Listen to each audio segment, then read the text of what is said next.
what else could go wrong for Kareem?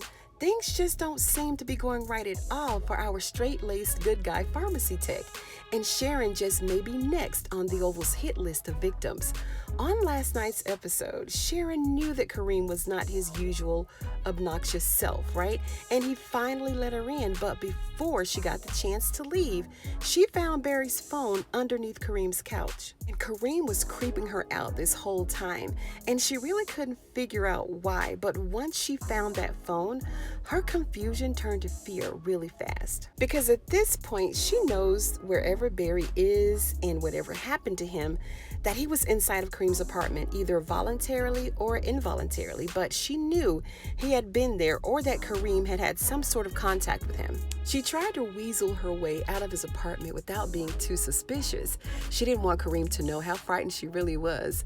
And when Kareem came back into the living room, he began to tell her what had happened to Barry when he noticed the phone behind her back.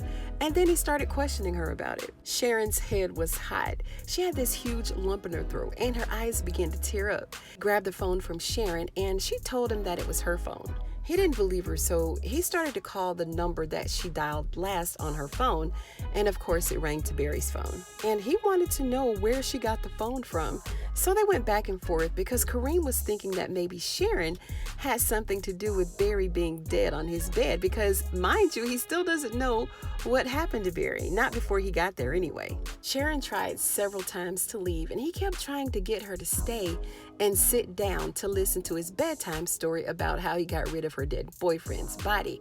She tried to make it to the door and she failed.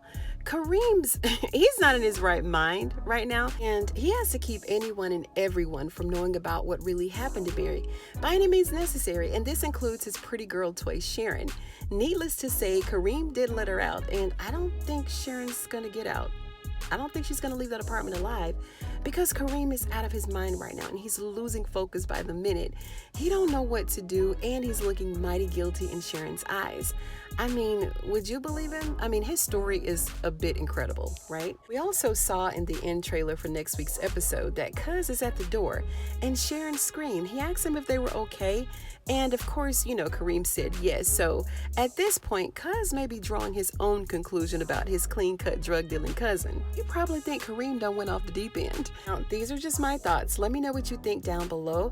And I'll be breaking down the whole episode a bit later. But in the meantime, if you like this video, give it a thumbs up. You know I'd appreciate it. And if you're a fan of Tyler Perry's The Oval, go ahead and sub to the channel for more videos just like this one. Thank you so much for joining me on today's episode of Ruthless TV, you guys. And I'll see you on the next one.